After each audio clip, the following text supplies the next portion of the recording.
Throughout its history, the U.S. has been involved in over 50 wars, but none more devastating to the American side than the Civil War. The Civil War was a battle within the United States that put everyone in the nation to the test. It's hard to imagine just how much blood was shed, as well as the amount of damage that was inflicted on those who lived through the years of the war. Now at the time, there was little medical advancements, and the government invested even less into the medical services that soldiers should have been receiving. Even when they did receive treatment, soldiers themselves had the worst of it.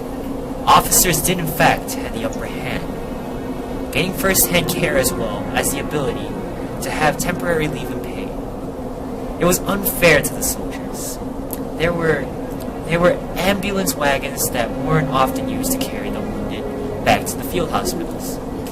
Instead, it was used to carry the personal belongings of officers. Since soldiers were rarely allowed to have furlough, they were sometimes excited to have an injury, as long as it was not life-threatening. There were soldiers who purposely got injured too, on the battlefield.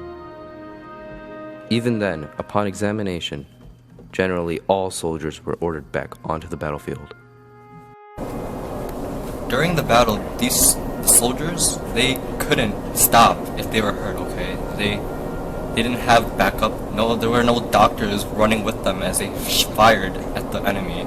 If they got hurt, then they're done. They couldn't help each other because they didn't know how to. They only know how to fight.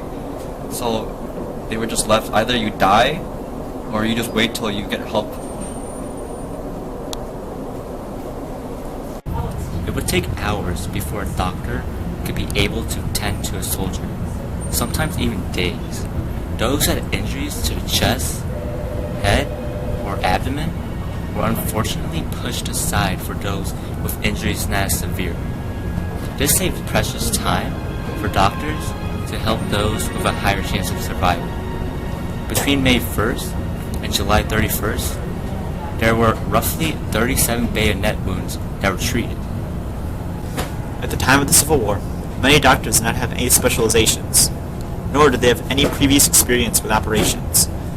Most of them were first exposed to having performed surgeries on the actual site of the battlefield.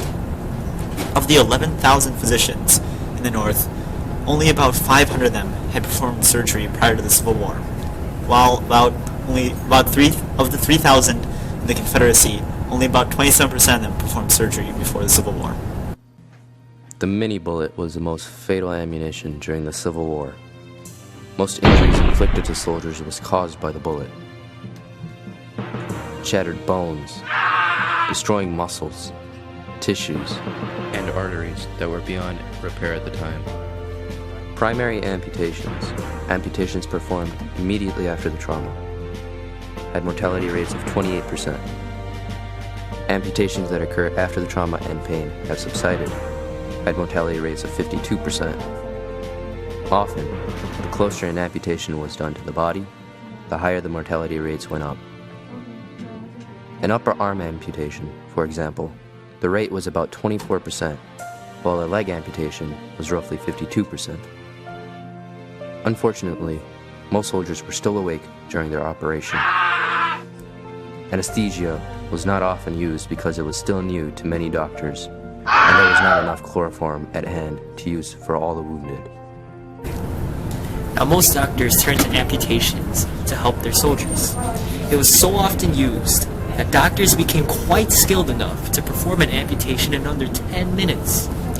In addition to the quick procedure, it helped lessen the soldier's exposure to the knife, although it didn't always mean that they would survive after being amputated. It cannot go without acknowledgement to these surgeons who had to perform hundreds of amputations in short amounts of time. As they are saving these men, consequently, they were also contaminating the stump made, which will more than likely cause an infection to the soldiers, causing further suffering. Because of these types of conditions that the soldiers were faced with, bacteria from human waste often got into the soldiers' food and drinking water. As a result, diseases like diarrhea, dysentery, and typhoid fever infected the soldiers throughout the entire Civil War. Even when bacteria like this did not get into the soldiers' food and water, flies, lice, and mosquitoes from overcrowded hovels used during the winter spread diseases, negating many sanitary measures that were taken. Other diseases like tuberculosis and meningitis started large epidemics. Hospitals that were made to combat these diseases often did not help soldiers very much. About a third of Civil War veterans who died at home were killed by venereal disease.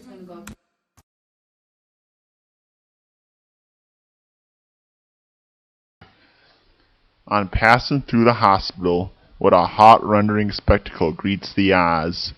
Here we see the horrors of dreadful war.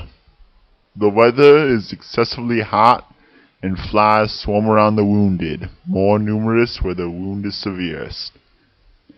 In a few days, the wound begin to be offensive and horrid.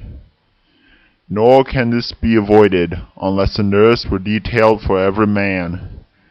But there is only one allowed for every 8 men. Chaplain William Lovelance, 35th Mississippi Infantry.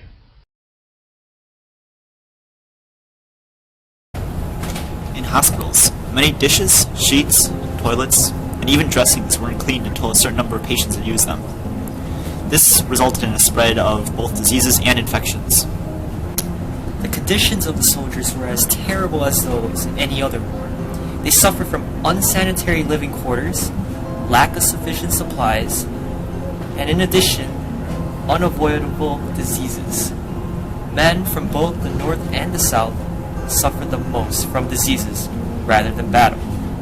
The top causes of death being pneumonia, pleurisy, and malaria. Now, measles and exposures were the first of the diseases that infected the soldiers. Near the beginning of the war, commanders often refused to accept men unless they had already been exposed to measles. But because of the need for men, especially on the Confederate side, measles-stricken men sometimes were rushed onto the battlefield. Many of the nurses at the time of the Civil War were women. They faced hardships, not just on the field, but against discrimination as well. Women who had been a part of the assault on Fort Sumter, helping the soldiers there, became the first nurses in the Civil War. Not all men were against women, but if they were, they often expressed their resentment openly. They saw women working in the medical field, whether as a profession or as an additional aid to the war, as a threat to their own authority. Throughout the war, women continuously joined and left. A great majority of women who were nurses stayed the entire time period of when the war took place. Some women had found a profession, most of them being women of upper class. Most women had volunteered themselves willingly. For women in the lower class, they took up whatever duties they were given, ranging from cleaning to actually tending the wounds of fallen soldiers. In the South, only working class women, as well as free and enslaved blacks, were nurses. Women in the upper and high middle classes as matrons in field hospitals. Just as it was dangerous for men, the war was not a safe place for women nurses either. They faced life-threatening moments when they worked close to the battlefield, risking injuries just as fatal as those soldiers suffered, as well as contacting illnesses that would stay with them for life. Some men vowed their appreciation towards these nurses. At one point, there happened to be a boycott by male physicians against women. U.S. Surgeon General William A. Hammond responded by ordering the minimum of a third of the nursing position in the Army to be females. Women who worked in the medical field often found a name for themselves. Some became beloved nurses, while some, such as Mary Walker, would become one of the first female doctors commissioned during the war. Unlike the male physicians, the women knew that the procedure of amputation was overused. Often, not only did they see the symptoms of the amputees after their operation, they also saw how most of the patients did not need amputation for the minor wounds they suffered. Sophronia Buckland and Mary Newcomb were two of several women nurses during their time in the military hospitals who challenged surgeons when they were readily opt to operating on wounded soldiers who did not need an arm or leg off. Newcomb retorted back to the doctor who said she was only a nurse that she persists that the boy's arm shall not come off. I don't care who sent you, nor what authority you work under. I wear no shoulder straps, but that boy's arm shall not come off while I am here. More than enough, the doctors had moved on to the next patient. Women had a stronger voice while they were nurses in the war. As strong as they were, nurses stood up for themselves. This gave them even more power, as well as benefiting soldiers in the long run. Clara Barton, in 1861, became a relief worker and had often worked closely to the firing line, tending to wounded soldiers. She refused money and supplies from the Sanitary Commission because of the lack of respect and trust she had for them, considering the government gave little care for the medical needs of soldiers of the war. Instead, she looked towards her acquaintances for help. There were at least 3,200 women who took part in the war as medical aides. Already, in the South between 1861 and 1862, women had begun to build hospitals and private homes. When the Confederate Congress passed the Hospital Act in September of 1862, it had officially established the roles of women within the military hospitals. Nurses worked alongside doctors and even hours beyond that. They would faint from tiredness, making their bodies weak and even more susceptible to illnesses. Like the soldiers, they suffered from typhoid and scarlet fever, as well as cholera and erysipelas. Some nurses also contracted skin infections from blood and pus contact when aiding wounded men. Most, if not all women, had kept personal diaries and recorded their experience of the time during the war. They wrote about their illnesses, which sometimes had resulted in women returning home and others dying.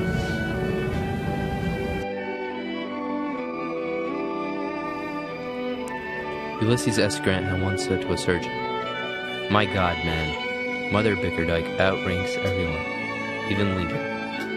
If you have run amok of her, I advise you to get out quickly before she had you under arrest." She was one of the most profound and loved nurses at the time of the Civil War.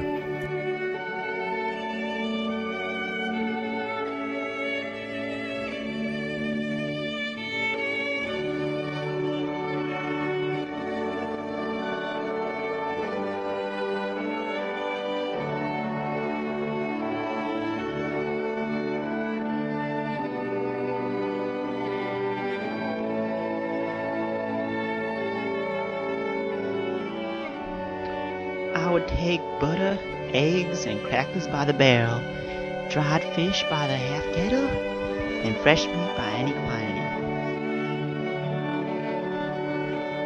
And having seen them loaded on an army wagon, would return in my ambulance, in time to give some attention to dinner. The remainder of the day would be devoted to the distribution of any stimulants, such as eggnog and milk punch, or supplying them with clothing, pocket handkerchiefs, cologne, bay rum, anything that would be had to their symptoms. Charlotte Johnson McKay.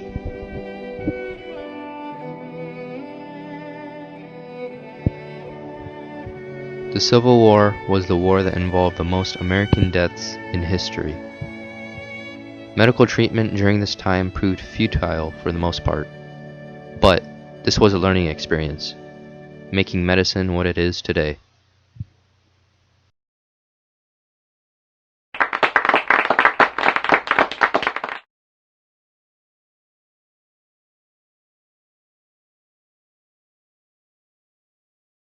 Quite skilled enough to perform